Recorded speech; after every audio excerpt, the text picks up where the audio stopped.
अस्सलाम वालेकुम dear students, friends and subscribers. Dear students, आज की इस नई वीडियो के साथ मैं हूं Mohammad Nawaz Waraich, political scientist. Dear students, आज हमारा टॉपिक है important terms of political science. तो आज की इस वीडियो के अंदर जो है हम पॉलिटिकल साइंस से रिलेटेड चंद अहम जो मुख्तलिफ टर्म्स हैं उनके ऊपर बात कर रहे हैं। आइए इस वीडियो का आगाज़ करते हैं। आप देख रखे हैं हमारा YouTube channel political science with Nawaz Waraich. Dear student, जैसा कि मैंने अभी अर्ज़ किया कि आज की इस वीडियो के अंदर जो है हम पॉलिटिकल साइंस से रिलेटेड चंद इंपॉर्टेंट टर्म्स के ऊपर बात कर रखे हैं। उसमें कौन कौन सी टर्म्स शामिल की गई हैं उनकी लिस्ट कुछ यूँ है। नंबर 1 है unitary state, number 2 federal state, number 3 confederal state, और नेक्स्ट है डिसेंट्रलाइजेशन, और नेक्स्ट है सिटी स्टेट और एथनिक स्टेट। तो ये टर्म्स हैं जिनके ऊपर आज जो है वो हम बात कर रहे हैं। आइए इसको वन बाई वन जो है देखते हैं कि what are the meanings of these terms. Number 1 है यूनिटरी स्टेट, जिसके लिए उर्दू में जो है वहदानी निज़ामी हुकूमत की टर्म इस्तेमाल की जाती है। और इससे नेक्स्ट जो हमारी टर्म है उसका टाइटल है फेडरल स्टेट या फेडरल फॉर्म ऑफ गवर्नमेंट। तो according to the division of powers there are two forms of government. The first one is called unitary form of government and the second one is called federal form of government. It means के जो तकसीम अख्तियारात है उसके अतबार से दो निज़ाम हुकूमत पाए जाते हैं। एक यूनिटरी फॉर्म ऑफ गवर्नमेंट है और दूसरा फेडरल फॉर्म ऑफ गवर्नमेंट है। तो आइए देखते हैं कि what is the meaning of unitary state. A state where power is centralised in single national government. तो यूनिटरी फॉर्म ऑफ गवर्नमेंट से मुराद या यूनिटरी स्टेट से मुराद एक ऐसी रियासत होती है जिसमें जो पावर है उसको नेशनल गवर्नमेंट के पास रखा जाता है, यानी उस पावर को डिसेंट्रलाइज नहीं किया जाता। तमाम जो पावर है उसको सिर्फ और सिर्फ सेंट्रल गवर्नमेंट ही, जो नेशनल गवर्नमेंट है, वहीं एक्सरसाइज कर सकती है। पावर को दो से ज़्यादा एडमिनिस्ट्रेटिव यूनिट्स के दरमियान तकसीम नहीं किया जाएगा। यानी हुकूमत करने के जितने भी अख्तियारात हैं, अगर वो तमाम अख्तियारात हैं वो सेंट्रल गवर्नमेंट के दे दिए जाएँ या नेशनल गवर्नमेंट के सुपुर्द कर दिए जाएँ, तो ऐसे निज़ाम हुकूमत को फेडरल यूनिटरी स्टेट कहते हैं या यूनिटरी फॉर्म ऑफ गवर्नमेंट कहते हैं। यानी यूनिटरी फॉर्म ऑफ गवर्नमेंट जो है या एक यूनिटरी स्टेट के अंदर जो है ना तो सूबे होते हैं और ना ही सूबाई अख्तियारात होते हैं। पूरा मुल्क जो है, पूरी रियासत जो है, उसको सेंट्रल गवर्नमेंट जो है वो चलाती है। तमाम जो पावर्स हैं, जो हुकूमत करने की तमाम जो पावर है, अथॉरिटी है, उसको सेंट्रल गवर्नमेंट ही इस्तेमाल करती है। दोबारा देखिएगा, a state where power is centralised in a single national government which sub national. ये स्टूडेंट यहाँ पे सब नेशनल है, ये कंपोजिंग की गलती यहाँ पे है। सब national entities having limited autonomy. अब होता क्या है कि जो यूनिटरी स्टेट होती है, यूनिटरी स्टेट का मतलब ये है कि तमाम जो पावर्स हैं वो सेंट्रल गवर्नमेंट इस्तेमाल करेगी या जो फेडरल गवर्नमेंट है या मरकज़ी गवर्नमेंट है वो इस्तेमाल करेगी। तो उन पावर्स को जो है मुख्तलिफ यूनिट्स के दरमियान तकसीम नहीं किया जाता। लेकिन अगर सेंट्रल गवर्नमेंट ख़ुद चाहे तो वो आसानी के लिए, यानी अपनी इंतज़ामी सहूलत के लिए जो है छोटे छोटे यूनिट कायम कर सकती है, जिनको सब नेशनल एंटिटीज़ कहा जा सकता है या सब नेशनल यूनिट्स कहा जा सकता है। जैसे वो चाहे तो सूबे कायम कर सकती है, चाहे तो वो डिवीज़न कायम कर सकती है या वो डिस्ट्रिक्ट कायम कर सकती है। तो कुछ अख्तियारात जो है वो उन सूबों या उन डिस्ट्रिक्ट्स या उन तहसील को या उन डिवीजन्स को दे सकती है। लेकिन कॉन्स्टिट्यूशन के मुताबिक तमाम जो पावर्स हैं वो सेंट्रल गवर्नमेंट के पास होंगी। सेंट्रल गवर्नमेंट अपनी किसी सहूलत के लिए उन अख्तियारात को चंद जो सब नेशनल एंटिटीज़ हैं वो कायम करके उनके सुपुर्द कर सकती है, लेकिन जब चाहे उनसे वो अख्तियारात वापस ले सकती है। और अगर ऐसा होता है तो जिन जिन वो जो सब नेशनल यूनिट्स होंगे उनसे जब अख्तियारात वापस लिए जाएंगे तो मुतलका जो सब नेशनल यूनिट है वो अदालत में जाने का मुजाज नहीं होगा, क्योंकि उसको जो अख्तियारात दिए गए थे वो सेंट्रल गवर्नमेंट की तरफ से दिए गए थे। सेंट्रल गवर्नमेंट जब चाहे उनसे वो अख्तियारात वापस ले सकती है, जब चाहे उनसे इजाफा कर सकती है। तो एक यूनिटरी स्टेट के अंदर जो सब नेशनल एंटिटीज़ होते हैं वो कॉन्स्टिट्यूशनल नहीं होते, वो कायम होते हैं on the behalf of the central government, या सेंट्रल गवर्नमेंट अपनी किसी सहूलत के लिए जो है कायम करती है, जब चाहे उनको ख़त्म भी कर सकती है। तो उसमें जो सब नेशनल एंटिटीज़ होंगे, जो जो यूनिट्स होंगे छोटे, जिनको सूबे कहा जा सकता है, तहसील्स कहा जा सकता है, कैंटन कहा जा सकता है, स्टेट्स कहा जा सकता है, उनके पास महदूद और लिमिटेड पावर्स होंगी, जो कि सेंट्रल गवर्नमेंट से उनको हासिल होंगी, और सेंट्रल गवर्नमेंट जब चाहे उनसे अख्तियारात वापस भी ले सकती है। नेक्स्ट हमारे पास टर्म है फेडरल स्टेट, और इसमें चंद एग्जांपल भी दी गई हैं। Some examples of unitary government includes the United Kingdom, Japan, Bangladesh, China, Italy और सऊदी अरेबिया। ये वो मुल्क हैं जहाँ पे इस वक्त यूनिटरी फॉर्म ऑफ गवर्नमेंट पाया जाता है। बरतानिया में यूनिटरी फॉर्म ऑफ गवर्नमेंट है, जापान में, बांग्लादेश में, चाइना में, इटली में, सऊदी अरेबिया में। तो ये वो रियासतें हैं जहाँ पे यूनिटरी फॉर्म ऑफ गवर्नमेंट पाया जाता है, यानी ये वो रियासतें हैं जिन पूरी रियासत का जो निज़ाम है उसको सेंट्रल गवर्नमेंट है वो चलाती है। लेकिन अगर सेंट्रल गवर्नमेंट चाहे तो वो सूबे कायम कर सकती है। जिस तरह जो चाइना है उसके अंदर मुख्तलिफ सूबे कायम हैं, आई थिंक सऊदी अरब के अंदर भी कायम हैं, लेकिन वो जो सूबाई गवर्नमेंट्स होंगी, जो वहाँ पे जो गवर्नर्स होंगे या सूबाई वज़राए आला हैं, तो वो काम करेंगे on the behalf of the central government. उनकी जो अथॉरिटी है, उनकी जो पावर्स होंगी, वो सेंट्रल गवर्नमेंट से उनको मिलेंगी, वो कॉन्स्टिट्यूशनल नहीं होती। तो लिहाजा सेंट्रल गवर्नमेंट जब चाहे उसमें कमी बेशी भी कर सकती है। नेक्स्ट पॉइंट की तरफ चलते हैं। नेक्स्ट हमारे पास पॉइंट है federal state, a state where power is shared between a central government and sub national entities. तो फेडरल गवर्नमेंट से मुराद है ऐसा निज़ाम हुकूमत होता है, या उससे मुराद एक ऐसी रियासत होती है where power is shared between a central and national governments, sub national governments. इसमें क्या होता है कि जो हुकूमत करने की जो पावर होती है, जो अथॉरिटी होती है, स्टेट की जो अथॉरिटी होती है, उसको एक सेंट्रल गवर्नमेंट में और चंद सब नेशनल गवर्नमेंट्स के दरमियान तकसीम कर दी जाता है।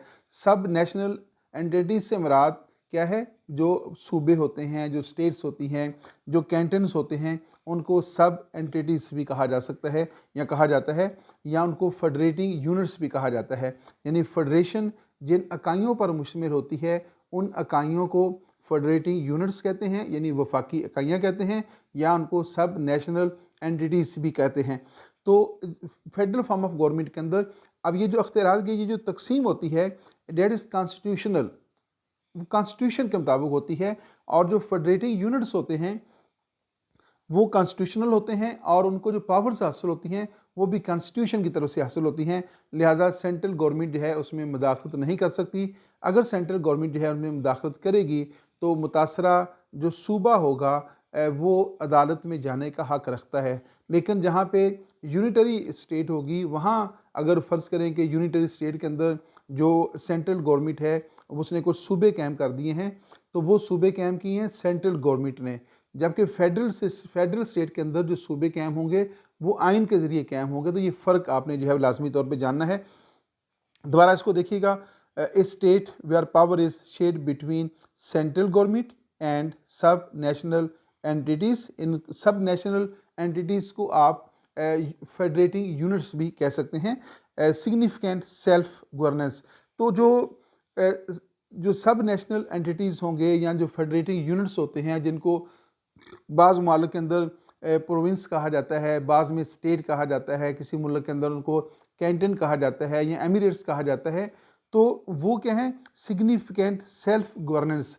तो वो उनको जो है वो इंटरनल ऑटोनॉमी हासिल होती है, अंदरूनी मामला के अंदर वो ख़ुद मुख्तार होते हैं, और सेंट्रल गवर्नमेंट जो है उसके अंदर किसी किस्म की मुदाखलत नहीं कर सकती। अगर सेंट्रल गवर्नमेंट की तरफ से कोई मुदाखलत होगी तो मुतासरा सूबा जो है वो अदालत में जाने का हक़ रखता है, और अदालत फिर उसकी बात सुनेगी। अगर अदालत देखती है, महसूस करती है कि वाकया ही सेंट्रल गवर्नमेंट जो है वो सूबाई मामलात के अंदर मुदाखलत कर रही है, तो अदालत फिर सेंट्रल गवर्नमेंट को ऐसा करने से रोक देती है। क्योंकि जो फेडरल फॉर्म ऑफ गवर्नमेंट के अंदर या फेडरल स्टेट के अंदर सूबों के पास जो अख्तियारात होते हैं वो उनको अख्तियारात कॉन्स्टिट्यूशन के ज़रिए हासिल होते हैं, वो अख्तियारात उनको फेडरल गवर्नमेंट की तरफ से हासिल नहीं होते। जबकि जो यूनिटरी स्टेट है, पहले तो उसमें सूबे कायम ही नहीं होते, लेकिन अगर कोई रियासत इंतज़ामी सहूलत के लिए सूबे कायम भी कर देती है, तो उस सूरत में जो है उनको उन सूबों की जो पावर्स होंगी वो उनको सेंट्रल गवर्नमेंट की तरफ से हासिल होंगी, वो कॉन्स्टिट्यूशन से हासिल नहीं होंगी। आइए नेक्स्ट स्लाइड की तरफ चलते हैं। एग्जाम्पल्स यानी दुनिया के कौन से मालिक हैं जहाँ पे फेडरल फॉर्म ऑफ गवर्नमेंट पाया जाता है या ऐसी रियासतें जिनको फेडरल स्टेट कहा जा सकता है। उसमें नंबर 1 है Brazil, Canada, Germany, India, Iraq, Malaysia, Mexico, Micronesia, Nepal, Nigeria, Pakistan, Russia, Switzerland, United Arab Emirates and United States of America. ये वो रियासतें हैं दुनिया की जहाँ पे फेडरल फॉर्म ऑफ गवर्नमेंट पाया जाता है या जिनको फेडरल स्टेट कहा जाता है। वैसे तो बताया जाता है कि इस वक्त दुनिया के अंदर जो है 35 ऐसी स्टेट्स हैं जो फेडरल स्टेट कहलाती हैं या जहाँ पे फेडरल फॉर्म ऑफ गवर्नमेंट पाया जाता है। उनमें से चंद एक रियासतें जो हैं वो ये है। और दुनिया की जो पहली फेडरल स्टेट है, जो दुनिया का जो पहली फेडरेशन है वो यूनाइटेड स्टेट्स ऑफ अमेरिका है, जिसकी बुनियाद जो है 1789 के अंदर रखी गई थी। तो इस वाले से यूनाइटेड स्टेट्स ऑफ अमेरिका जो है दुनिया की सबसे कदीम तरीन जो है वो एक फेडरेशन है और दुनिया की पहली फेडरेशन भी है। इसके अलावा जो यूनाइटेड स्टेट्स ऑफ अमेरिका है ये दुनिया की सबसे बड़ी फेडरेशन भी शुमार होती है, क्योंकि यूएसए जो है वो कुल इस वक्त 50 फेडरेटिंग यूनिट्स के ऊपर मुश्तमिल है, वो 50 स्टेट्स के ऊपर मुश्तमिल है। तो इस एतबार से ये दुनिया की सबसे बड़ी फेडरेशन भी शुमार होती है। नेक्स्ट हमारे पास पॉइंट है कन्फेडरल स्टेट। तो एक है फेडरल स्टेट, ये है कन्फेडरल स्टेट। इसके मुतबादल दो टर्म और भी हैं, यानी जो फेडरल स्टेट होती है उसको फेडरेशन भी कहा जाता है और जो कन्फेडरल स्टेट होती है उसको कन्फेडरेशन जो है उसके लिए कन्फेडरेशन की टर्म जो है वो भी इस्तेमाल की जाती है। तो ए यूनियन ऑफ कन्फेडरल स्टेट से मुराद है A union of sovereign states are entities that retain their individual sovereignty while delegating specific powers to a central authority। देखिए दोबारा देखिएगा कि इससे क्या मुराद है, A union of sovereign states. तो जो कन्फेडरल स्टेट है यानी जो कन्फेडरेशन होती है वो है A union of sovereign states, यानी ये सॉवरन स्टेट्स का, इंडिपेंडेंट स्टेट का एक यूनियन होता है या एक इत्तेहाद होता है। जो फेडरेशन होती है बेसिकली फेडरेशन भी एक यूनियन होता है मुख्तलिफ स्टेट्स का, लेकिन जो फेडरेशन है उसकी जो इकाइयाँ हैं वो सॉवरन नहीं होती, वो इंडिपेंडेंट नहीं होती, उसमें किसी भी इकाई को सॉवरेनिटी हासिल नहीं होती। लेकिन जो कन्फेडरेशन है या जो कन्फेडरल स्टेट है उसमें हर इकाई जो है वो सॉवरन होगी। तो सॉवरन स्टेट का एक यूनियन होता है। Are entities that retain their individual sovereignty while delegating specific powers to a central authority. तो उसमें क्या है कि पहले नंबर पे हमने बात की कि जो कन्फेडरल स्टेट है ये आज़ाद और ख़ुद मुख्तार यानी इक़्तिदार अल्लाह की हामिल रियासतों का एक अलाइंस होता है और that retain their individual sovereignty. तो वो अपनी जो इंडिविजुअल सॉवरेनिटी है, हर स्टेट जो है जो कन्फेडरेशन का हिस्सा बनेगी वो अपनी इंडिविजुअल सॉवरेनिटी को जो है कायम रखेगी while delegating specific powers to the central authority. अब जो सॉवरन स्टेट्स मिलकर जो कन्फेडरेशन कायम करेंगी तो उसमें से कुछ पावर जो हैं वो कन्फेडरेशन को दे देंगी, बाकी अपनी जो सॉवरेनिटी है वो अपने पास रखेंगी। कोई भी रियासत जो है जब किसी भी कन्फेडरेशन का हिस्सा बनती है तो वो अपनी जो सॉवरेनिटी है वो कन्फेडरेशन की सूरत में जो नया यूनियन कायम होगा उसके सुपुर्द अपनी सॉवरेनिटी नहीं करेगी। आइए नेक्स्ट स्लाइड की तरफ चलते हैं, उसमें चंद एग्जांपल्स हैं। स्विट्ज़रलैंड जो है वो कॉन्स्टिट्यूशनली जो है वो एक कन्फेडरेशन है, यानी स्विट्ज़रलैंड का जो कॉन्स्टिट्यूशन है उसके अंदर स्विट्ज़रलैंड को कन्फेडरेशन कहा गया है, लेकिन प्रैक्टिकली जो है स्विट्ज़रलैंड जो है वो एक फेडरेशन है, लेकिन कॉन्स्टिट्यूशन के अंदर उसको कन्फेडरेशन कहा गया है। अब स्विट्ज़रलैंड जो है वो उसकी जो फेडरेटिंग यूनिट्स हैं उनको कैंटन कहते हैं, यानी स्विट्ज़रलैंड जिस तरह पाकिस्तान के जो फेडरेटिंग यूनिट्स हैं उनको प्रोविंसेस कहते हैं, अमेरिका के अंदर स्टेट्स कहते हैं और स्विट्ज़रलैंड के अंदर जो है उनको कैंटन कहते हैं। तो स्विस जो फेडरेशन है जबकि कॉन्स्टिट्यूशन के अंदर उसको कन्फेडरेशन लिखा गया है और वो प्रैक्टिकली जो उसके फंक्शनल जिस अंदाज से होती है वो फेडरेशन है, तो उसके जो यूनिट्स हैं वो कैंटन कहलाते हैं। इसके अलावा नेटो की एक एग्जांपल ऐसी है कि उसको भी कन्फेडरेशन कहा जा सकता है कि कन्फेडरेशन बेसिकली कुछ रियासतें मिलकर जो हैं वो अपने मुश्तरका दिफा के लिए कैंप करती हैं। तो जो कि नेटो जो है वो अपने एम के अतबार से या ऑब्जेक्टिव के अतबार से या अपने एजेंडे के अतबार से एक ऐसी तंजीम है जिसका मकसद नेटो में शामिल रियासतों का दिफा जो है मजबूत करना है। तो इसलिए वाले से इसको कन्फेडरेशन का नाम दिया जा सकता है। जी, नेक्स्ट हमारे पास है डिसेंट्रलाइजेशन। तो डिसेंट्रलाइजेशन क्या है? Distribution of administrative political and physical power from a central government to the sub national entities. Centralization क्या होता है? अख्तियारात का किसी एक पॉइंट के पास मुर्तकज़ हो जाना, सेंट्रलाइज्ड हो जाना, जमा हो जाना। डिसेंट्रलाइज क्या होता है? अख्तियारात को मुंतशिर कर देना या अख्तियारात को तकसीम दर तकसीम कर देना या अख्तियारात को मुख्तलिफ अदारों के अंदर जो है वो उनके सुपुर्द कर देना। तो distribution of administrative political and physical powers. Decentralization है कि किसी भी रियासत के अंदर जो इंतज़ामी अख्तियारात हैं, जो पॉलिटिकल अथॉरिटी है या जो फिजिकल अथॉरिटी है, उसको डिस्ट्रीब्यूट कर दिया जाए, उसको मुख्तलिफ यूनिट्स के अंदर मुख्तलिफ अदारों के दरमियान तकसीम कर दिया जाए फ्राम सेंट्रल गवर्नमेंट टू सब नेशनल एंटिटीज़। तो जो सेंट्रल गवर्नमेंट है उससे अख्तियारात लेकर जो उसके पास एडमिनिस्ट्रेटिव पावर्स हैं, सेंट्रल गवर्नमेंट की जो पॉलिटिकल पावर्स हैं, सेंट्रल गवर्नमेंट की जो फिजिकल पावर्स हैं, वो सेंट्रल गवर्नमेंट से लेकर उनको नीचे सूबों के दरमियान और सूबों से फिर नीचे जो लोकल गवर्नमेंट यूनिट्स हैं, लोकल गवर्नमेंट के दरमियान अगर तकसीम कर दिया जाए तो इसको डिसेंट्रलाइजेशन कहा जाता है।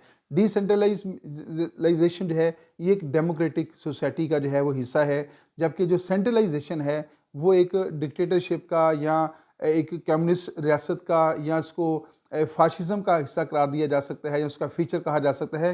लेकिन जहाँ पे डेमोक्रेसी होगी वहाँ पे लाजमी तौर पे डिसेंट्रलाइजेशन होती है।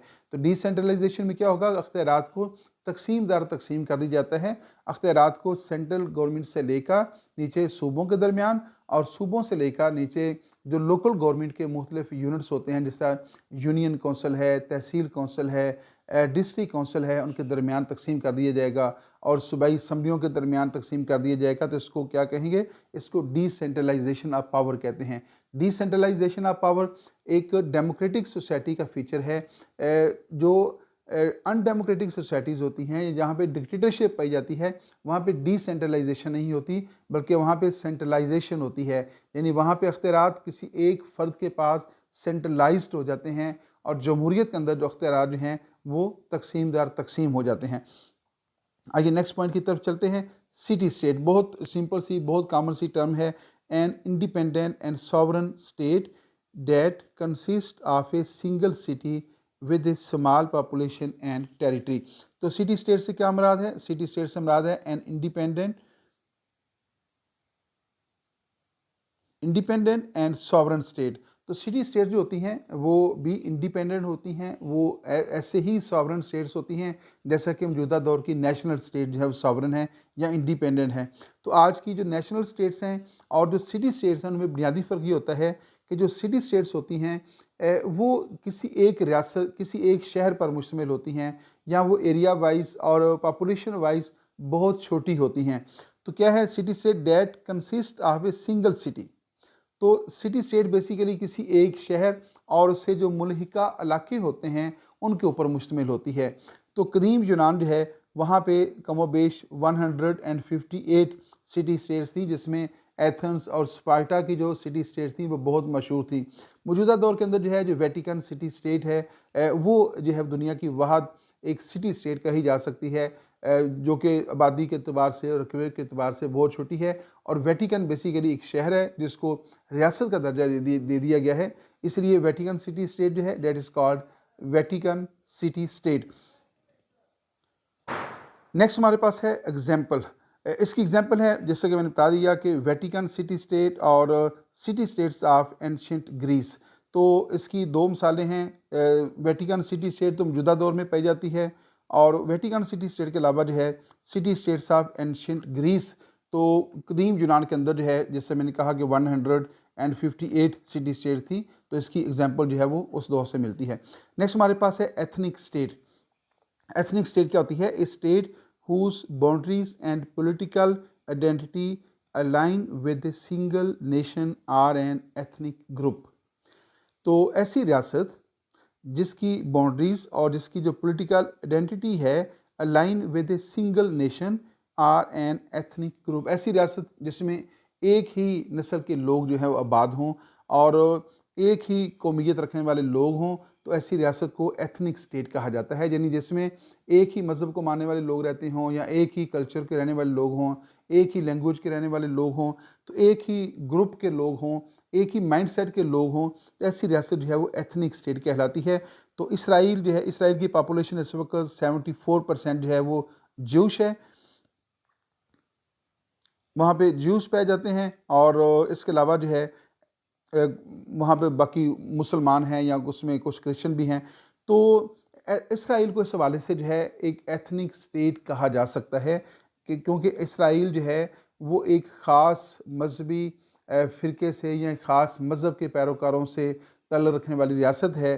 तो a state whose boundaries and political identity align with a single nation or an ethnic group. तो कि जिस रियासत के अंदर एक ही कौमियत पाई जाती हो, एक ही जो है वो मज़हब के फॉलोअर्स हों, एक ही नस्ल से के फॉलोअर्स हों या एक ही ग्रोह से उनका ताल्लुक़ हो, तो उसको एथनिक स्टेट जो है कहा जा सकता है। और इसके मुकाबले में जो है नेशनल स्टेट होती है जिसमें मुख्तलिफ़ कौमियतों के लोग जो हैं वो पाए जाते हैं। नेक्स्ट है multi national state. Multi national state क्या है? A state which is multiple distinct nation and ethnic groups within its borders, Pakistan, India and USA. तो मल्टी नेशनल स्टेट से क्या मुराद है? A state with a multiple distinct nations. तो एक ऐसी रियासत जिसमें मल्टीपल नेशंस पाई जाती हों, यानी मुख्तलिफ कौमियतों के लोग पाए जाते हों। जैसे पाकिस्तान के अंदर जो है पंजाबी जो है एक कौमियत है, या सिंधी है, बलोची है, पख्तून हैं, इसके अलावा महाजर हैं। तो इस एतबार से जो है मुख्तलिफ़ कौमियतों के लोग यहाँ पे जो है वो आबाद हैं। इस तरह अमेरिका में भी ऐसा है, इंडिया में भी ऐसा है। तो इन रियासतों को जो है इस सेंस के अंदर जो है मल्टी नेशनल स्टेट कहा जाता है, क्योंकि यहाँ पे मुख्तलिफ़ कौमियतों के लोग जो हैं वो आबाद हैं और उनकी मुख्तलिफ़ जो है वो आइडेंटिटी है, वो आइडेंटिटी उनकी एथनिक भी हो सकती है, उनकी वो पॉलिटिकल भी हो सकती है, वो आइडेंटिटी उनकी जो है वो मज़हब से वाबस्ता हो सकती है या लैंग्वेज से वाबस्ता हो सकती है। यानी मुख्तलिफ़ ज़बानें बोलने वाले लोग हों, मुख्तलिफ़ कल्चर रखने वाले लोग हों, मुख्तलिफ़ जो है वो पॉलिटिकल इंटरेस्ट रखने वाले लोग हों। तो इस तरह की जो स्टेट्स होंगी उनको मल्टी नेशनल स्टेट कहा जाएगा। और उसमें जो एग्जांपल्स हैं पाकिस्तान, इंडिया और यूएसए की जो है वो कोट की जा सकती हैं। और नेक्स्ट है फेल्ड स्टेट, यानी नाकाम रियासत। तो फेल्ड स्टेट से मुराद क्या है? State with a weak or collapsed central authority.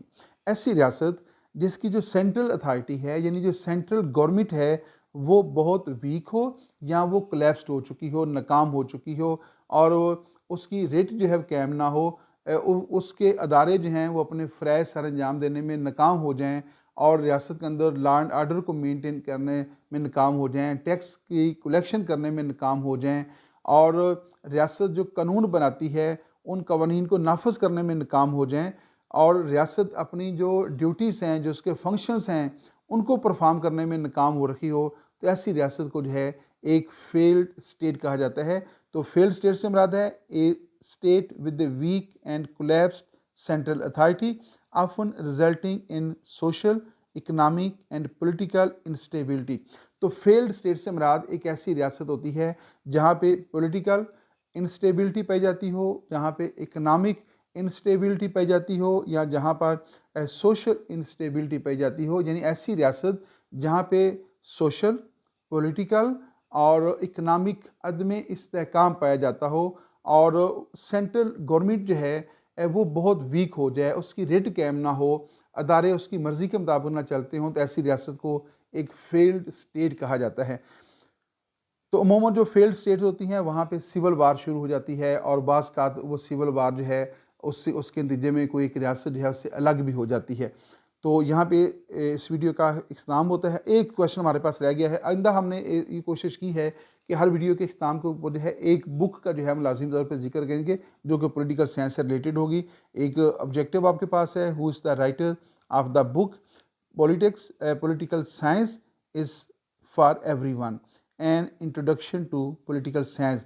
किताब का टाइटल है ये जो है वो है पॉलिटिकल साइंस, ये बेसिकली पॉलिटिकल है। Political science is for everyone an introduction to political science, ये किताब का टाइटल है। तो उसमें आपने बताना है कि इसका राइटर कौन है। तो A.L. एचिसन इसका राइटर है और ये किताब जो है ये 2021 में पब्लिश हुई है और ये पब्लिश हुई है यूनिवर्सिटी ऑफ टोरंटो प्रेस, यानी कनाडा की जो यूनिवर्सिटी ऑफ टोरंटो है उसके प्रेस से जो है ये किताब शाया हुई है, 2021 में शाया हुई। और इसके जो राइटर हैं वो हैं A.L. एचिसन। किताब का नाम है political science is for everyone an introduction to political science. यहाँ पे इस वीडियो का ख़त्म होता है। नेक्स्ट नई वीडियो के साथ आपके साथ हाज़िर होंगे। इजाज़त दीजिएगा। अल्लाह हाफिज़।